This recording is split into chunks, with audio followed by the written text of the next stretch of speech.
Nouveau rendez-vous de l'information sur LCF. Mesdames, Messieurs, bonsoir et bienvenue à la une de l'actualité de ce jour. Le Premier ministre Artem Aoumezounou Seliagodi a ouvert ce mardi les travaux de la revue annuelle de la performance du secteur de la santé pour l'année 2014 à Lomé. Le Nigeria ploie sous le coup des violences et des enlèvements. Une soixantaine de femmes et de filles et 31 garçons viennent à nouveau d'être enlevés dans le nord-ouest du pays. Un nouvel attentat a tué 8 personnes dans un centre universitaire du pays. Voilà donc pour l'essentiel de ce journal. Mesdames et messieurs, bonsoir et bienvenue. Revue annuelle de la performance du secteur de la santé pour le compte de l'année 2014. Pendant 3 jours, les acteurs du système de santé vont réfléchir sur des sujets d'intérêt majeur pour la santé des populations.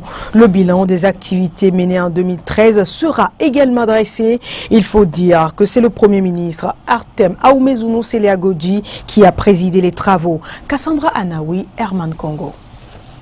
Ils ont 72 heures pour réfléchir sur l'amélioration de la santé de la population et passer au peigne fin les activités sanitaires menées en 2013. Ceci pour identifier les forces et les faiblesses de ce secteur. Cette rencontre annuelle des parties prenantes du système de santé se veut un carrefour de change pour faire le bilan des activités de l'année écoulée afin de poser les jalons pour la réussite du plan national de développement sanitaire qui constitue la feuille de route du ministère de la Santé. Il est important que chaque année, on fasse une pause pour examiner le déroulement des activités de l'année qui s'est écoulée, identifier les forces, les faiblesses, mais surtout prendre en compte les problèmes qui ont été identifiés sans complaisance pour pouvoir mieux se reprogrammer pour la suite des activités. À ce bilan mi-parcours de la mise en œuvre du plan national de développement sanitaire 2012-2015, les acteurs se penchent sur 5 axes qui pour eux sont primordiaux. Il y a 5 axes qui sont prioritaires pour nous. Il s'agit de la santé maternelle et infantile, de la santé infanto-juvénile et néonatale. Il s'agit du développement des programmes même du ministère de la Santé dans le renforcement du ministère. Il s'agit également de renforcer les actions de lutte contre les maladies non transmissibles et de revoir quelle est la politique de coopération du ministère de la Santé avec les diverses parties prenantes et les partenaires. Le gouvernement, de son côté, multiplie les actions pour le renforcement continu du système de santé dans l'intérêt supérieur de la population. Le gouvernement a entrepris depuis 2008 de profondes réformes dans le secteur de la santé. La réorganisation du ministère de la Santé avec la mise en place de nouvel organigramme, le renforcement des effectifs avec le recrutement sur les 6 années qui viennent de s'écouler de 3600 agents, la construction et la réhabilitation des infrastructures sanitaires. Toutes ces actions contribuent à coup sûr, même si beaucoup reste à faire, à l'amélioration des conditions et de l'environnement de travail, avec comme impact le relèvement du niveau et de la qualité des prestations de soins dans notre pays. Face à l'immense attente de nos concitoyens, il serait d'ailleurs à être autrement, nous sommes invités à nous investir davantage, à consentir plus de sacrifices et à faire appel au niveau le plus élevé de notre technicité et de nos compétences pour augmenter l'effet de nos actions sur le quotidien de nos populations. Le temps de cet atelier, ces acteurs de la santé auront à faire une analyse critique du système sanitaire, organiser un dialogue autour des thématiques critiques. Des exposés et travaux en commission sont également au menu de la rencontre. Restons toujours dans le domaine de la santé pour dire que l'Association des sages-femmes du Togo et le Fonds des Nations Unies pour la population ont ensemble organisé un atelier de formation ce jour à l'intention des sages-femmes et accoucheuses d'État. Soulignant que cette formation vise à renforcer les capacités de ces sages-femmes en matière de technique d'accueil des patients afin d'accompagner le gouvernement dans l'atteinte des objectifs 4 et 5 du millénaire pour le développement qui est la réduction du taux de mortalité infantile et maternelle. Ida Aziadouva, Ayovi Dossé. Les sages-femmes organisent depuis quelque temps des actions pour redynamiser le secteur et renouer l'entente avec la population. Elles ont à cet effet initié cet atelier pour permettre à ces spécialistes des soins obstétrico-néonataux d'urgence d'améliorer leurs prestations en matière d'accueil des patients. Les bénéficiaires du service se plaignent de l'accueil qui leur est réservé dans nos formations sanitaires en général. Et notre contribution est de renforcer les compétences des prestataires sages-femmes et accoucheuses auxiliaires en matière de techniques de bon accueil pour améliorer les soins offerts à cette cible. Les techniques du bon accueil, c'est tout un ensemble. Il y a d'abord la structure d'accueil, il y a l'environnement de travail et maintenant l'acteur qui évolue dans tout cet environnement-là, qui est la sage-femme. Donc nous allons axer cette formation ou insister sur le savoir-être des sages-femmes et nous allons adresser à qui de droit ce qu'il faut pour améliorer l'environnement. Associer les sages-femmes et accoucheuses à la lutte pour l'atteinte des objectifs 4 et 5 du millénaire pour le développement, c'est aussi le but visé par la formation. Une formation appréciée des sages-femmes. Cette formation, elle est la bienvenue, on en a besoin pour améliorer nos prestations. Et souvent on dit que l'accueil c'est la porte d'entrée. Un bon accueil met à l'aise et le prestataire et la bénéficiaire. Donc cette formation on en a besoin pour améliorer notre accueil souvent décrié partout. Elles sont au total une trentaine de sages-femmes bénéficiaires de la formation. Après Lomé, ce sera le tour des sages-femmes des 5 autres régions sanitaires du Togo à bénéficier de la même formation. D'une formation à une autre, une formation des acteurs impliqués dans le processus de mise en œuvre du projet droit à l'alimentation et de la bonne gouvernance autour de la sécurité alimentaire s'est ouvert ce mardi à Lomé et ce pour 4 jours. Organisé par le ministère de l'Agriculture, de l'Élevage et de la Pêche avec l'appui de la FAO, cette formation vise à mettre en place une plateforme de concertation et d'échange entre les différents acteurs publics et privés qui luttent généralement pour la même cause, celle de renforcer la sécurité alimentaire. Ashtamadjom Kosidio Kotoy. Le droit à l'alimentation est reconnu par les Nations Unies comme un droit fondamental de l'homme. Ce droit stipule que chaque individu doit pouvoir avoir accès à une alimentation adéquate et aux moyens de se la procurer. S'inscrivant dans cette logique, le gouvernement togolais, à travers le ministère de l'Agriculture, avec l'appui de la FAO, forme les acteurs impliqués dans le processus de mise en œuvre du projet droit à l'alimentation et de la bonne gouvernance autour de la sécurité alimentaire. Le gouvernement vise essentiellement à responsabiliser l'ensemble des acteurs, qu'ils soient du secteur public, de la société civile, du secteur privé, ou même des organisations de pays, ou même des individus, qu'ils prennent conscience qu'ils ont un rôle à jouer dans l'accès de ce droit. En mettant en œuvre ce projet, nous allons mettre en place des cadres de concertation pour permettre à l'ensemble des acteurs de discuter pour voir dans quelle mesure ils peuvent identifier des actions, mais également mener des actions de sensibilisation à l'endroit de tout le monde pour qu'ils puissent aller à la réduction de l'insécurité alimentaire et surtout de l'annuler. Pour garantir une sécurité alimentaire, il faut promouvoir le droit à l'alimentation pour tous. La FAO, Organisation des Nations Unies pour l'alimentation et l'agriculture, vise à contribuer ainsi à la responsabilisation de tous les acteurs impliqués pour aboutir aux résultats escomptés. La FAO s'est engagée à accompagner le pays en finançant le projet de promotion du droit à l'alimentation qui nous réunit ces jours.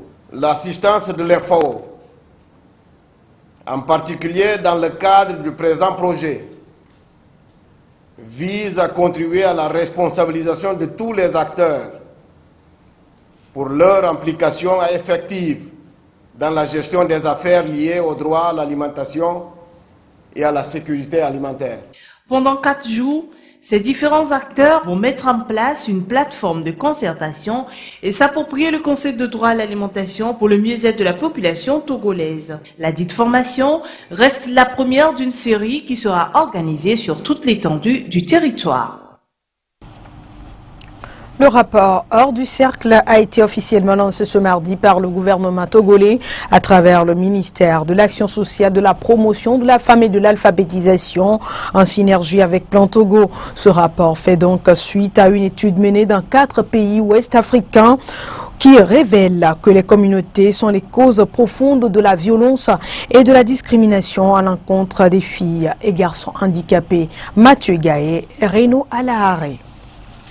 Hors du cercle, c'est le nom du document. Un document qui présente les droits des enfants vivant avec handicap à l'éducation et à la protection en Afrique de l'Ouest. Un rapport sur les bonnes pratiques et les leçons tirées sur l'inclusion des enfants handicapés dans l'enseignement et les travaux de protection. Le but principal est d'améliorer la qualité de vie des filles et garçons handicapés, ceci à travers le respect de leur dignité et leurs droits fondamentaux. Ce rapport nous indique que la situation des enfants handicapés s'est améliorée, mais qu'il y a encore beaucoup qui reste à faire, parce qu'ils sont encore victimes d'exclusion, tant au niveau de l'éducation que de la protection. Le rapport met aussi en relief des stratégies adéquates qui ont été mises en œuvre dans plusieurs pays, notamment au niveau du respect des droits, donc le dispositif juridique, mais aussi la réadaptation à base communautaire, qui est une méthodologie que nous appliquons ici dans certaines régions au Togo. Un autre élément qui est fondamental, c'est que ce rapport lance un appel aux gouvernants, à la société civile et à toute la communauté, parents, enfants, chefs traditionnels, à lutter ensemble pour promouvoir le droit de ces enfants vivant avec un handicap à s'épanouir. Selon une étude de l'Organisation mondiale de la santé, environ 15% de la population mondiale vit avec un handicap modéré ou sévère, dont 106 millions d'enfants. Comment appeler ceux qui ne voient pas bien? Comment les appelle ma non-voyants? Ceux qui ne marchent pas bien, comment les appelle ma mataki? Yaoua. Ceux qui n'entendent rien du tout là, comment les appelle ma dokuno? Voilà. Au Togo, plusieurs actions sont menées pour le plein épanouissement de ces derniers. Des actions sont déjà en cours pour l'éducation inclusive. Nous avons par exemple 2 projets qui sont en train d'être mis en œuvre dans la région de Savane et de la Kara pour l'inclusion des enfants dans les écoles vraiment totalement inclusives. En dehors de ça, des efforts sont faits pour intégrer les enfants dans les écoles, les enfants handicapés. Pas seulement au niveau de l'éducation, mais aussi au niveau de la santé. Nous avons tout ce qu'il y a comme réadaptation qui est accompagné par la santé et nous avons aussi la prévention des handicaps. Après le lancement officiel de ce rapport, le Bureau régional Afrique de l'Ouest de Plan et plus particulièrement Plan Togo donnera des orientations stratégiques pour la divulgation du contenu aux communautés à la base. La prochaine étape, c'est de partager ce rapport avec ces communautés pour qu'elles sachent le contenu du rapport et qu'est-ce que nous attendons d'elles.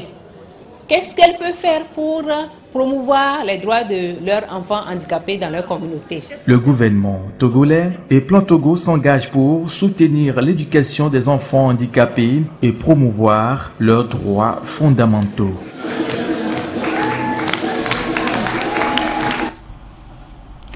La Société et la communauté énergie électrique du Togo a organisé ce lundi une journée de sensibilisation à l'endroit des sociétés prestatrices du secteur de l'électricité. Placée autour du thème vulgarisation du règlement technique de distribution, cette séance de sensibilisation a pour objectif de permettre à ces sociétés de s'informer sur les innovations du nouveau règlement technique de distribution pour de meilleures prestations de services. Ashta Madjom, Herman Congo.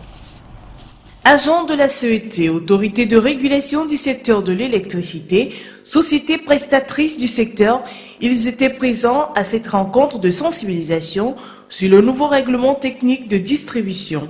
Élaboré depuis février 2012, il comporte nombre d'innovations qu'il fallait mettre à la connaissance des prestataires du secteur électrique. Qu'est-ce donc le règlement technique de distribution? Le règlement technique de distribution est en quelque sorte le bréviaire du gestionnaire du service public de distribution.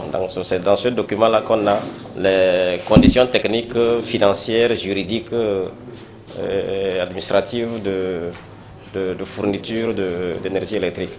Donc, il y a les normes de qualité, il y a comment la société doit s'y prendre pour satisfaire le client. On a beaucoup d'objectifs qui sont assignés à la société, notamment les délais de branchement, les délais de réalisation des travaux, tout est défini dedans. Ce nouveau règlement du secteur de l'électricité entre ainsi en vigueur et apporte des innovations. On veut vraiment que le client potentiel et le client qui existe déjà puissent être informés de ses droits et de ses obligations qui sont contenues dans ce document-là. Aujourd'hui, la CET met l'accent sur la satisfaction du client. Aujourd'hui, nous parlons spécifiquement des extensions, qu'on a essayé de réglementer ça, de recadrer ça. Des innovations qui ne font pas l'unanimité auprès des services prestataires, mais qui pour d'autres encore permettront d'assainir le milieu. La séance d'aujourd'hui nous a quand même permis de savoir là où la CET veut aller. C'est vrai que la nouvelle disposition, dans une moindre mesure, peut écarter les entreprises, vu les explications qu'on a données. Mais quand on va au fond du sujet ou bien de la problématique, nous pensons que chacun y a gagné. C'est des nouvelles dispositions qui permettent quand même d'assainir le domaine de la distribution. La CET entend ainsi réorganiser le secteur de distribution de l'électricité, offrir des services de qualité aux clients et leur garantir une meilleure fourniture de l'énergie électrique. À présent, ce communiqué du ministère de la Sécurité et de la Protection civile, dans la journée du lundi 23 juin 2014, des conducteurs de taxi-moto se sont pris en deux endroits différents de notre capitale à des concitoyens, agents de forces de sécurité, fonctionnaires des services des impôts, dans l'exercice de leurs fonctions pour des raisons très peu motivées. En effet, aux environs de 7 heures, le nommé Sosouvi Komlan, assistant médical en service à l'hôpital secondaire de Bay, circulant en dos de sa motocyclette sur le boulevard du Mono dans le sens est-ouest, a au cours de son trajet et voulant s'infiltrer de l'embouteillage au carrefour Simtogo, glissé et tombé sur la voie d'un camion, se faisant ainsi écraser mortellement par celui-ci. Malheureusement et contre toute attente, les conducteurs de taxi-moto exprimant leur mécontentement face à l'événement se sont pris aux éléments de la police qui se sont transportés sur les lieux pour les constatations. Plus tard dans la journée, aux environs de 13 heures, les agents des services des impôts, dans leur mission régalienne, ont interpellé des motos en situation irrégulière sur le boulevard de la Victoire à hauteur de l'hôtel Todman. Au moment de l'embarquement, ces agents ont été envahis par les conducteurs de taxi-moto qui ont tenté de s'emparer des agents immobilisés. Dans sa tentative de se dégager et de protéger les engins embarqués, le conducteur du camion des services des impôts a démarré pour quitter les lieux. Poursuivi par ses conducteurs de taxi-moto, il a percuté une motocyclette en stationnement au bord de la voie à hauteur de Fusek-Likame. C'est ainsi que les conducteurs de taxi-moto ont rattrapé le camion et ont de nouveau envahi les agents des impôts tout en bloquant la circulation à cet endroit. Certains ont même réussi à soustraire leur moto pour prendre la fuite. Il a fallu l'intervention des éléments de la compagnie républicaine d'intervention de la police basée à Donou pour décompter la situation et accompagner sous escorte les agents des impôts.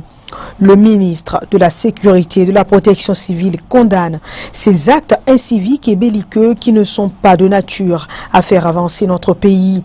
Il met en garde ses agitateurs et rappelle que de pareils actes seront punis avec toute la rigueur conformément à la loi.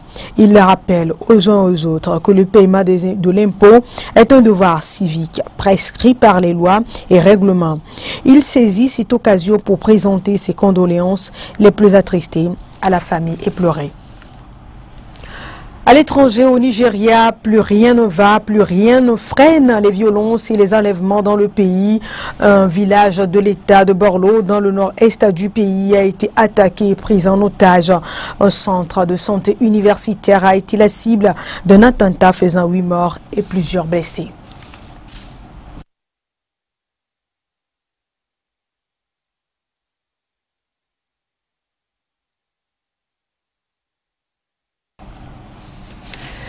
Voilà qui met fin à cette édition. Merci de l'avoir suivi. Excellente suite de nos programmes. À très bientôt.